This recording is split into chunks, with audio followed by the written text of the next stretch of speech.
Welcome in to the Punt and Pass podcast. I'm your host, Drew Butler, joined alongside my co-host, Jake Fromm. Be sure to follow us on social media at Punt and Pass on Twitter and Instagram. I am at Drew Butler. He is at Fromm Jake. Check out puntandpass.com, the number one destination for all things college football. Hope everybody is recovering on this Monday from an awesome Thanksgiving and holiday weekend. Jake, I know I am. It was like 5 straight days of food and drink and football. And I capped it off yesterday by watching the Commanders beat the Falcons.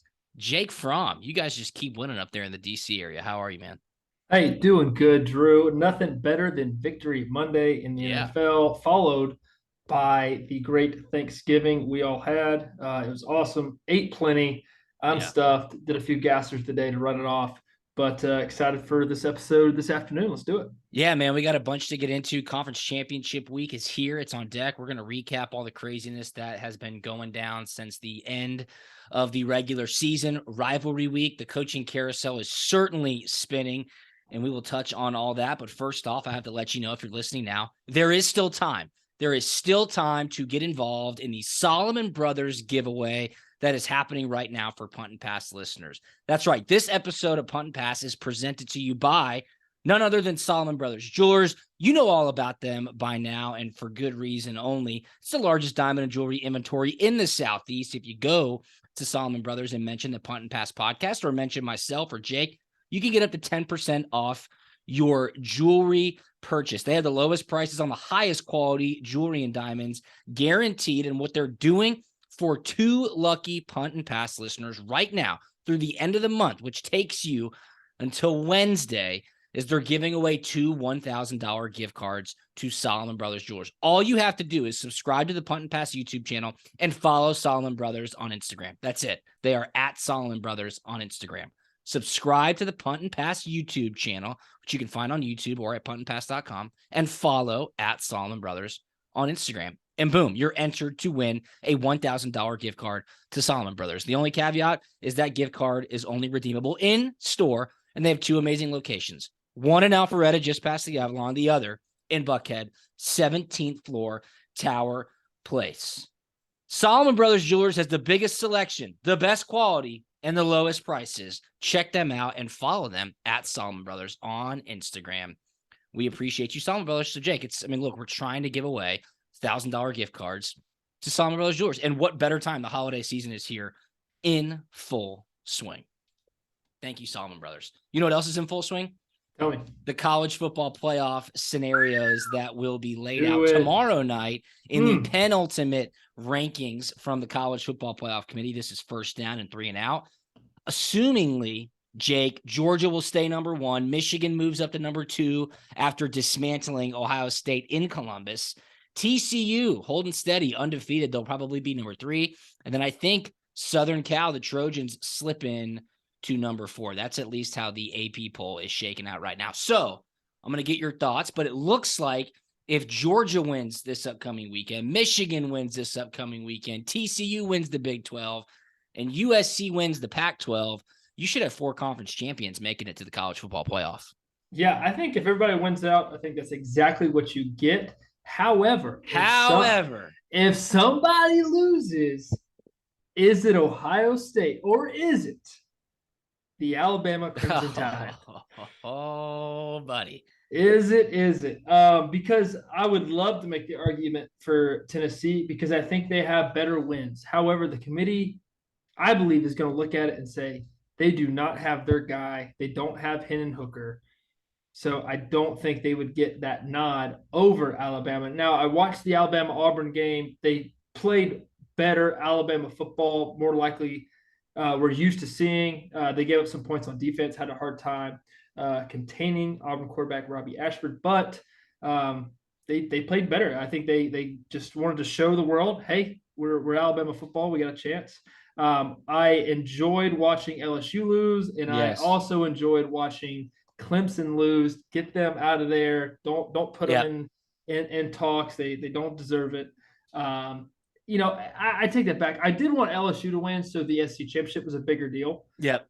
Top 5 matchup. Yeah, top 5 matchup. They would have won. Yep. Yeah, bigger deal, but nothing better than seeing Clemson lose. So those are my thoughts. Tell me what you got. I've got a lot to break down, and mostly it revolves around one team, and that's the Tennessee Volunteers. You just brought up a point that I really hadn't considered, and that's that Hendon Hooker is out, right? He's done Yeah. for the year. Hendon Hooker tore his ACL against South Carolina. Obviously, such a gut punch to see after he was having an amazing year. Surely the committee will take that into consideration when they are making that decision. If one of those teams, Georgia, Michigan, TCU, or USC, loses this upcoming weekend, history would tell you that one of those teams is going to lose. You will have some chaos. Now, before I get into what I think, the best way to get rid of all the speculation is to do what? Televise that college football playoff game. It'd be so awesome. It'd be fascinating. It would be fascinating to hear those 13 people try to justify their thought processes, come up to an agreement, why you would put Alabama ahead of Tennessee after Tennessee beat Alabama head-to-head, or whatever it may be. That would be fascinating. Yes. Television. My question is this, though. If it was Alabama, what would be their biggest win of the season? What is their hallmark win of the season? Is it a 1-point victory at Texas? Is it beating an 8-4 Ole Miss team? What about Ohio State? Ohio State just got whooped at home against Michigan. Keep in mind, Tennessee lost at Georgia, number one ranked Tennessee, lost to number 3 ranked Georgia by 2 touchdowns. And Tennessee dropped 4 spots the next week in the college football playoff. Ohio State just lost at home by 20 plus. I do not think they will drop 4 spots. So right there, the committee sets the precedent that makes you wonder. Peter Burns, our good buddy, who we covered his little skirmish with Ben Watson on the podcast last Monday, he put out a great tweet. And he said, here's some food for thought. The College Football Playoff Selection Committee lists 5 pieces of criteria when determining their rankings. 1, strength of schedule. 2, head-to-head result. 3, top 25 results. And 4, results versus common opponents. That's 4 out of the 5. Tennessee is undoubtedly better than Alabama in every single category. And probably the most important one, head-to-head. So I don't know what will happen, Jake, but you could not convince me that Alabama should be ranked ahead of Tennessee right now after what has played out through an entire regular season. I would say right now, I bet you they are. I bet you Alabama is ranked ahead of Tennessee because the committee sees brands. The committee gives favor to Lord Nick Saban. And I, now hearing you say it out loud, 100% understand and agree that not having Hendon Hooker will most certainly be brought up in the meeting tomorrow before they release the rankings Tuesday night. Yeah, I think that's just the big factor. I hate it. I completely agree with the criteria. You look at the wins, you look at how they won.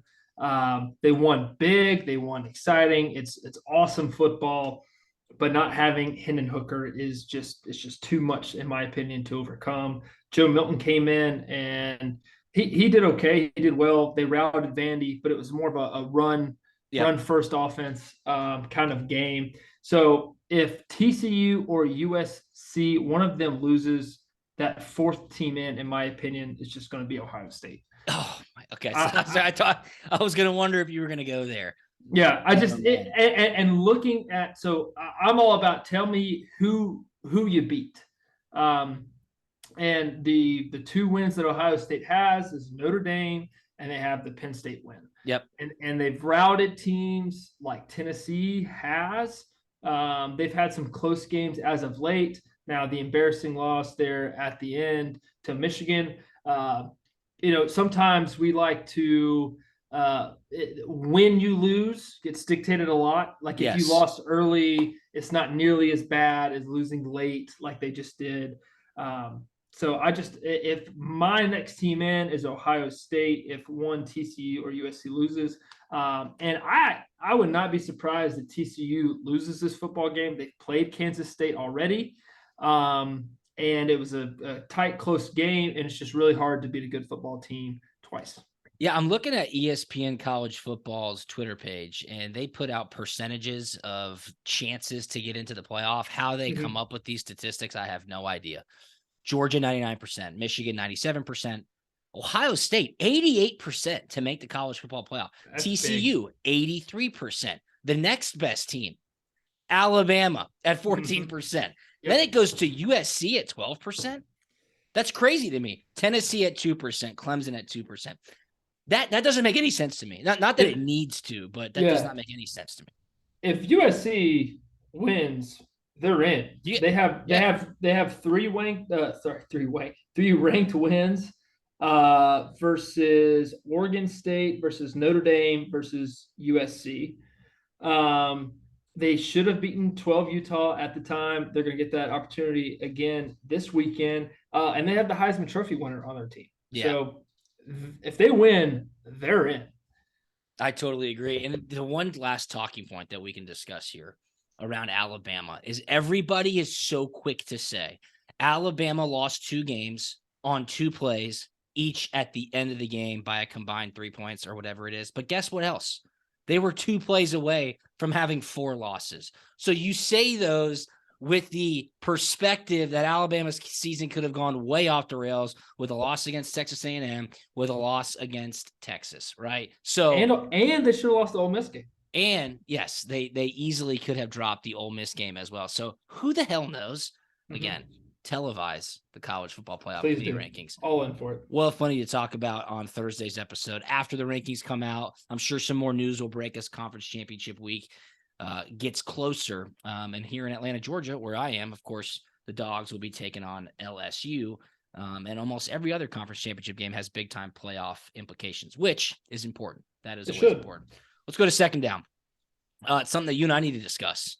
The Georgia Bulldogs have now finished undefeated for the second straight year in the regular season. That's right, 12-0 in 2 straight seasons. Jake, it's crazy. I know you grew up a Georgia fan. You obviously played quarterback there. You did some amazing things. I grew up a Georgia fan. I did not have nearly as much success as a team as the teams you were on or the teams that are currently playing are having. But it is remarkable. I think 27 straight regular season victories for this football team, Jake. Yet some people are still saying Stetson Bennett is simply not a good quarterback. You and I need to discuss this. I need to get your thoughts because I saw a tweet from an all-time great NFL player yesterday. I know. An all-time great who's going to be in the Falcons Ring of Honor if he isn't already, who I've got tremendous amounts of respect for because of how good of a football player he is. Yep. He comes out and says, quote, "The more I watch Stetson Bennett, the more I know that the 4 and 5 stars behind him are not good because Stetson Bennett is not a good quarterback." That's coming from Roddy White, folks, former Falcons great. Jake, my head almost spun off my body because I just don't even know how to process such a short-sighted, ignorant, and just plain stupid take. It's just a stupid ass tweet, a dumb take. And I, and you assumingly, could easily make the argument that that is not the case whatsoever. The most important criteria for a quarterback, thank you, should be, without a doubt, wins and losses. Doesn't matter how pretty it is. If they get the job done, they get the job done. Doesn't matter if they're 7 foot tall or 5'5", weigh 300 pounds, weigh $150. Doesn't matter if they win football games or if they lose football games. That should be the number one golden criteria when evaluating if a quarterback is good or not. And Stetson has won a tremendous amount of football games. It's just, I mean, come on, guys. What are we doing? It's just the haterade. I just don't get it. I hate it. Now, here's the thing, okay? There was another follow-up tweet by CFB Live 247, which is a great college football Twitter. The Georgia Bulldogs are currently on a 27-game regular season win streak. The overall score against those opponents in that 27-game win streak is Georgia 1,103 points to the collective opponents 273 points. 1,103 to 273 during a 27-game regular season win streak. Jake, that is impossible without a good quarterback. You do not do that in spite of your quarterback. You cannot do that in the SEC without a good quarterback. So to hear Roddy White blanket statement and say Stetson Bennett is not a good quarterback is mind-numbingly stupid. Am I right or am I wrong? You are 100% right. That margin of victory is huge. Points It's scored versus unbelievable. like no matter how good of a defense you have, yes. When you're putting up that many amount of points and winning by these margins that they're winning, um, I mean, it's just people just taking stuff for granted. It's Yes. just can't be satisfied. Just all these things you can kind of rebel on and Love talk to about. hate. Just love to hate. Man, just be grateful. The dogs are winning. They're winning well. Got another chance at a national championship back to back. I mean, when's the last time we've had this conversation? 1981. Yeah. I don't know. I mean, to go back to back, this is insane. I quote tweeted Roddy White's tweet. And I said, this is an interesting tweet. Hashtag not a good QB. So I went to my research department, the 6 inches between my ears, and I said, who are great QBs right now? Who are undoubtedly great QBs in college football right now? So I tweeted out, Hendon Hooker is a great QB. Tennessee had 2 losses this year.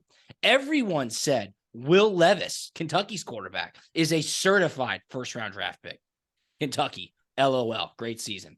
CJ Stroud's amazing, right? Heisman frontrunner all season long. What just happened against Michigan, right? In Columbus, Ohio. And then Caleb Williams, who's probably going to win the Heisman Trophy. Hey, he is spectacular. No doubt about it. Will they even make the college football playoff? They lost to Utah in Salt Lake City. They have to play Utah again in Las Vegas in the Pac-12 championship. Stetson, hey, he's just not good.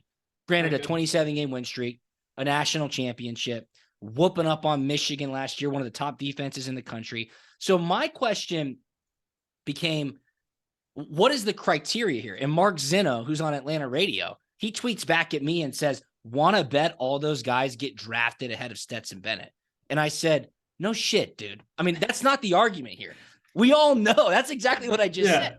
I just gave you 5 spectacular quarterbacks in right next to Stetson Bennett said they have not accomplished what Stetson Bennett has accomplished. So is it a referendum, Jake, on Stetson being on too good of teams? Because if that is the conversation, then you better in the same breath say that Kirby Smart is one of the greatest head coaches of all time, and these 2 Georgia teams are the best teams in college football history because they've done what they've done with a bad quarterback, right? You can't have one without the other.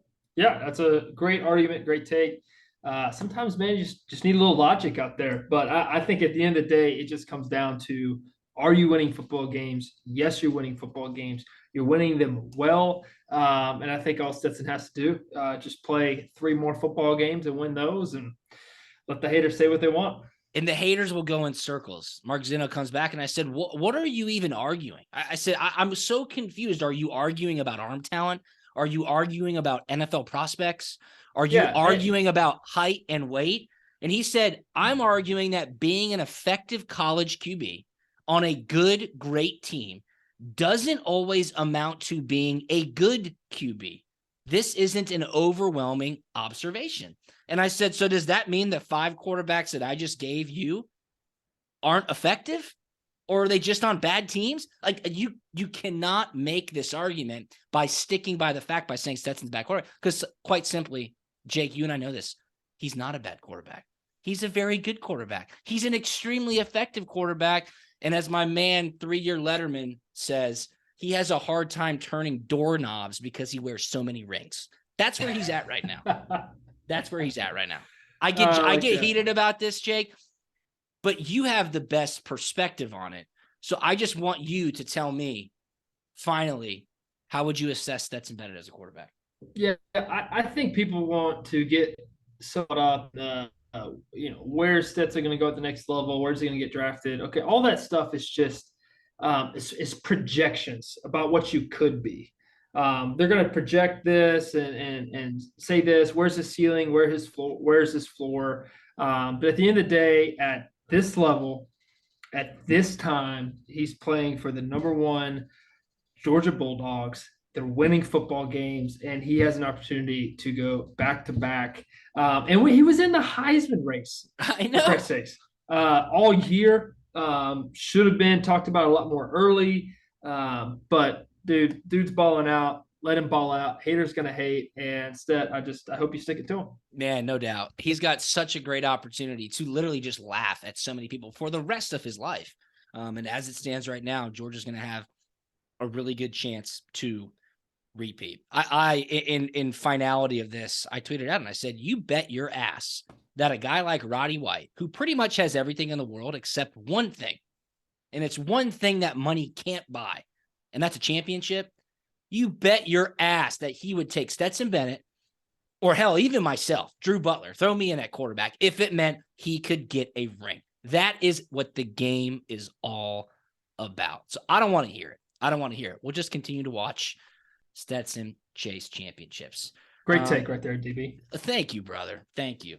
So they finished 12-0. Georgia does for a second straight year. They beat Georgia Tech 37-14. Now they turn their attention to LSU for the SEC championship game. But before we started taping, you said that was the quintessential noon Sanford Stadium, Georgia win. A little bit sleepy at first, maybe a little uneasy towards halftime. Then dogs come back out, put them away. It's a no-brainer. And I tended to agree with you. I was like, yeah, 1, school wasn't in session. 2, it was a Saturday after the holiday. 3, a lot of distractions. And 4, you knew Tech was going to bring it. Coach Brent Key in the interim tag, he's already knocked off 2 ranked opponents. It was their chance to ruin Georgia's perfect season, but it really wasn't even a close game, Jake. Yeah, no, I mean, it was, to me, watching it was the most Georgia thing ever, coming out slow on a noon game. Man, kudos to Tech, man. They came out, they brought it, did well. There was 2 drop passes early that Tech had, and I think if they catch those balls, man, 100%. You might be getting a little uncomfortable in your seat there. Like, what's going to happen here? But you're watching it, and the whole time you know what the outcome's going to be. You know the dogs are going to win. It's just at what point do they turn it on and really start playing like they're capable of playing? I like the way we finished. Give us a little bit of momentum going into this week in the SEC championship. But it's just an Athens Saturday noon game where just come out slow. Just part of you. You're going to get 1 or 2 of those every year, and that just happened to be one of them. Yep. No, you're right. That one play, I think it was like a misdirection play action, and Demas Johnson bit. The tight end was wide open behind him for a touchdown and just dropped it. Just dropped his touchdown, 7 points. Yep. And then there was another one with a speed slot guy. He was going to go take it to the house as well. And it wasn't until the Georgia Tech was backed up, 4th down, punting unit on, and then low snap, drop the ball, and then they get the turnover right there. So it wasn't until that turning point in the game where they got some momentum going and was able to get into the end zone. I might be misquoting this, but I think I saw it in Kirby's press conference from today where maybe a defensive player said it after the game or a reporter caught up on it, but the defense essentially said, if you give us a 13-point lead, we're going to win the game. And I would 100% subscribe to that. Meaning if Georgia gets up by 13 points at any point in the game, they should win the game. I would agree with that for sure. And you are 100% correct. As soon as that fumbled muff punt happened, it was game over, and Georgia wasn't looking back. And they had an opportunity to cover late. Then Carson Beck fumbled the ball. Tech runs the halfback pass, and then it was a 37-14 victory. So dogs undefeated, spirited effort by the Jackets. We'll get to that head coaching vacancy here in just a second on third down because this coaching carousel is starting to spin. But before we get to third down, it's the Solomon Brothers Jewelers big watch of the week. It's conference championship weekend, people. We have a lot of fantastic games on deck, starting, of course, with the SEC championship game. It's in Atlanta, Georgia, 4 p.m. Eastern time, SEC on CBS. Right now, Georgia's ranked number 1 in the AP poll. LSU at 3 losses, making it to the SEC championship game. They are sitting at 11th in the AP poll. Georgia, win or lose, it seems like they're making it to the college football playoff. LSU drops to Texas A&M last week, so their playoff hopes are done, but they certainly could still make it to a New Year's Six bowl if they beat the Dogs. The Pac-12 championship game, Jake, Friday night action in Las Vegas. Number 14, again in the AP poll, Utah, taking on number 4, USC. Utah beat USC in the regular season on a last-second 2-point conversion. Caleb Williams, dude, guy is balling. He's got to be your Heisman favorite right now, right? Yeah, I think he's certainly the Heisman favorite. Watching the USC Notre Dame game from this past weekend, just his arm is great. The ball placement where he's putting it, and that he is just shifty enough with his legs to just get out of trouble, move the sticks, get a first down. So he can beat you a lot of different ways. I'm curious to see what he will look like playing against a Michigan defense, playing against a Georgia defense. Guys a little bigger, guys a little faster. Can he still do the same things he's doing there out and west? A lot of preparation too, weeks of prep before those playoff games. Yeah, so we'll find out. But he's got to win this one first to be in and in those talks. So big football game. No doubt. College game day is going to the Big 12 championship game in Arlington, Texas. That, of course, is in Jerry World. Number 12, Kansas State, taking on number 3, TCU. Look, I've been on TCU all season long. They look great. They just dominated Iowa State a week ago to finish the regular season undefeated. But do not sleep on Kansas State. That is not to say TCU is not good. That is not me saying I am doubting TCU. I think Kansas State is really good. Remember, last year, Oklahoma State win the Big 12 championship, and you are in the college football playoff. TCU in that same predicament this year. Watch out. K-State could play upset. Michigan plays Purdue in the Big 10 championship, and then Clemson plays North Carolina in the ACC championship without much anticipation in that matchup. But it's championship weekend. It is the Solomon Brothers big watch of the week. And of course, we will give all those game breakdowns for you on Thursday's episode of Punt and Pass. All right, Jake, third down, the coaching carousel is starting to spin. Right before we started recording this episode, Hugh Freeze has been reportedly hired at Auburn. So that is unofficially official. All the reporters of guys that I trust, like Ross Dellinger at Sports Illustrated and some others, are saying this is now a done deal. So Hugh Freeze to Auburn, Matt Rule to Nebraska. That was really the first one. That got announced, I believe, on Saturday morning because Nebraska played Iowa on Friday.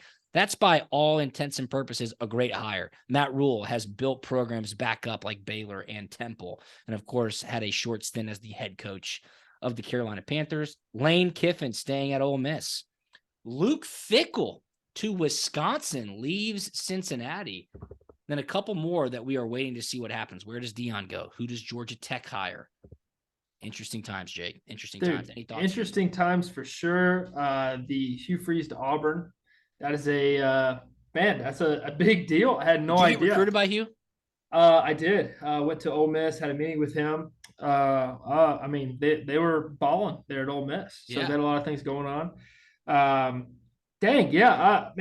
So I knew, so Lane was number 1, Hugh was number 2. But then I heard there was some backfire about should we hire him, should we not hire him? And then it was kind of like, all right, well, who's number 3 in this deal? Guess it doesn't matter anymore because he's hired there. And reports are that he will be keeping Cadillac Williams. That's the reports. Who knows? Yeah, I think you got to. It's just one of those legacy guys you just can't get rid of. There's no reason to get rid of him, obviously, but it's just kind of one of those legacy guys you just have to integrate and in a part of your staff. To me, the most surprising deal is Luke Fickell to Wisconsin. One, I thought he should have been in the talks for even the Auburn job. Yeah. I thought he was moving up, going to get a big job, and then Wisconsin, I thought that was kind of out of the blue. Lane staying at Ole Miss. What does that say about the last 2 weeks of their season and how that finished up? What does that say about what's going on there? Is that a question for me? It's a question for you. Yeah, it's interesting because Jimmy Sexton is obviously Lane's agent. Jimmy Sexton is also Hugh Freeze's agent. Jimmy Sexton is every single coach's agent that makes 100%. North of $6 million. Good for him. So he's obviously pulling the puppet strings.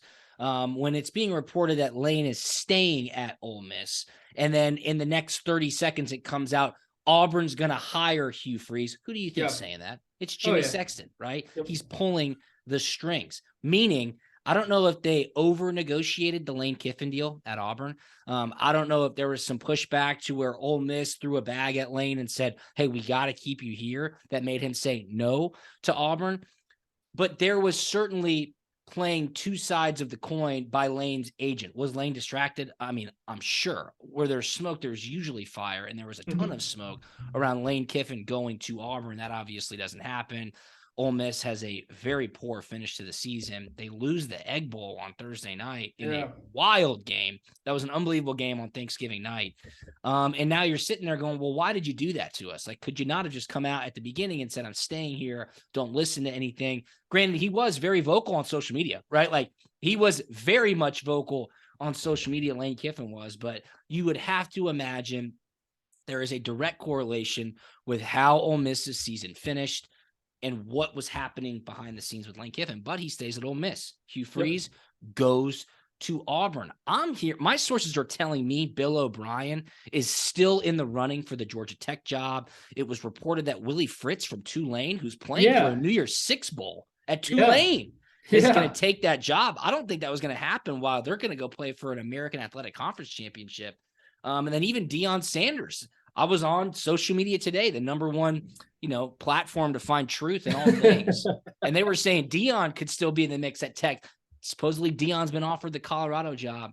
I don't know, but this is not the end of the firings. It's certainly not the end of the hirings. The carousel goes round and round. It's silly season right now, brother. Yeah, just absolutely silly. You're exactly right. I mean, there's just who's the next domino who's the next piece in that domino effect that's going to go to see everything else? Because I thought the first one was Lane, Auburn. Then if it wasn't Lane, it was Hugh Freeze at Auburn. Okay, now what's next? Is it? The Cincinnati job is a great job, and now that's that open one's because open. Fickle just left. Like, could they go pull somebody or pull a big assistant? I don't think. Or would they hire in house? Yeah. Well, all very interesting. Oh my gosh. All very, very interesting for sure. So, coaching carousel. That's it. All right, let's round this episode up. We'll go inside the 5, recap what happened. We talked about Georgia beating Tech 37-14. Michigan. Man, I was all over that when I said Michigan's going to win. Give me the 7.5 points, 45-23. Dominated. They were not looking the second good. half. Yeah, they were not looking good really through the first quarter and a half. And dude, they turned it on and whooped up on Ohio State, beat them by over 20 at home. Do you have any Michigan or Ohio State guys on the Commanders? Was there some chirping in the locker room? Yeah, there was a little bit. But what was surprising to me was kind of how they won. They didn't have their stud running back. He played a little bit there at the beginning, but then he kind of didn't really play. I guess wasn't quite feeling right on his injury. But they won it by big plays. I wasn't expecting that for them to win that way by all the explosiveness in their offense. I thought they were just going to move the sticks, move the chains, kind of run it here, pop pass here, naked here. But, man, they got explosive. They broke some tackles, had a few big hit home runs. So, dude, watch out, man. I know. Michigan's got a little bag of tricks there. Watch out. They do, and they had the experience of going to the playoff last year, playing against Georgia, getting whooped up on a lot of that same core group. So J.J. McCarthy has that offense rolling, and Cade McNamara just entered the transfer portal today. I don't know if you saw that, but it's also I did not. Season. Yeah.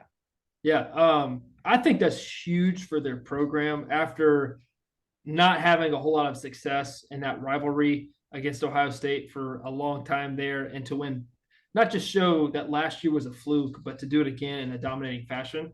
Man, they got something rolling in Michigan. Watch out, man. Harbaugh. No doubt. Totally agree with you there. They'll probably win the Big Ten championship. Watch out, Purdue, maybe, but I think Michigan goes back-to-back Big Ten champs. Iron Bowl, Alabama, with a crazy second quarter, whoops up on Auburn, 49-27. Looked like Bryce Young's last game, Will Anderson's last game inside Bryant Denny. Pretty funny. Coach Saban ran into a player, shoulder pad. I don't know if you saw him after the game, but he had a funny quote after the game. He said, before you ask any questions, you should see the other guy. I love that. That was classic. And then you just saw their smug smiles after that game, knowing they still have a chance to get into the playoff. You just had that sense right after that game finished up. SC beats Notre Dame 38-27. Caleb Williams atop the Heisman race. But South Carolina goes into Clemson and Beamer balls the Tigers. They win 31-30. They were down big. I thought Clemson was going to cover in the first half. Spencer Rattler turned it on. South Carolina finds some defense, and they beat Clemson for the first time in, I want to say, almost 10 years. And Coach Beamer reportedly now getting an extension. They beat Tennessee and Clemson, 2 top 10 ranked teams in back-to-back weeks. Good for the Gamecocks, right? Good for the Gamecocks, Jake. Good for the Beam team. Yeah. I know Shane Beamer is loving it right now because, just what a way to finish. To have the opportunity in your schedule to play 2 back-to-back top 10 teams, and then to win those football games, 1 at home and then 1 on the road against a rival. That's a big deal now. And then Spencer Rattler is playing like the way we knew he was capable of playing. It was just, was the right Spencer Rattler going to show up that day? Obviously he did. And then DJU did not have a very, very good game. And Dabo doubling down, saying DJ's going to start the ACC championship game. Yeah. So crazy times, dude. Crazy times. And Clemson not going to be in the college football playoff. Ohio State possibly not going to be in the college football playoff. Alabama possibly not going to be in the college football playoff. I don't think anybody saw that scenario playing out before this regular season started, but there is still a lot of football left to be played on conference championship weekend, Jake. Yeah. One point I want to make here, it's just like an opportunities missed.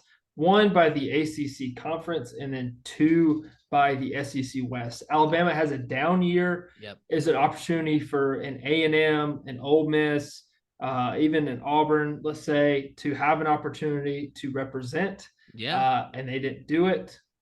They missed the opportunity, and even LSU for that. They're 3 losses played in the SEC championship game. They're there. That's great. They didn't have a chance to get in the college football playoff anymore, but hey, there was an opportunity missed there by some teams, the SEC West, and then the ACC too. I thought them as a whole in a conference didn't really have great teams there this year. And then Clemson, they missed out on an opportunity. They could have. All they had to do was win this football game, win next weekend, and then they have a chance to get in. They would have definitely right there in front of them. It would have definitely been in a good argument, and they missed out on an opportunity. You're 100% right. I lost to LSU in an SEC championship game, and you lost to LSU in an SEC championship game. Georgia is going to have a great opportunity to win another SEC championship, their first since 2017. You could make the argument that it's harder to win an SEC championship than it is a national championship, and we, 100%. Of course, will dive into all of that on Thursday's episode of Punt and Pass. Before we let you go, though, we got to say a huge shout out to our presenting sponsor, Solomon Brothers Jewelers. Again, people, you have until Wednesday to get entered to win one of 2 $1,000 gift cards to Solomon Brothers Jewelers. All you have to do, subscribe to the Punt and Pass YouTube channel and follow Solomon Brothers on Instagram at Solomon Brothers on Instagram. They've got 2 amazing locations, one in Alpharetta, just past the Avalon, the other in Buckhead, 17th floor Tower Place. If you're going to go with your significant other, rest assured, you can go in there. They've got cocktails, they've got cold beer, they've got TVs where you can watch football. So you're killing 2 birds with 1 stone.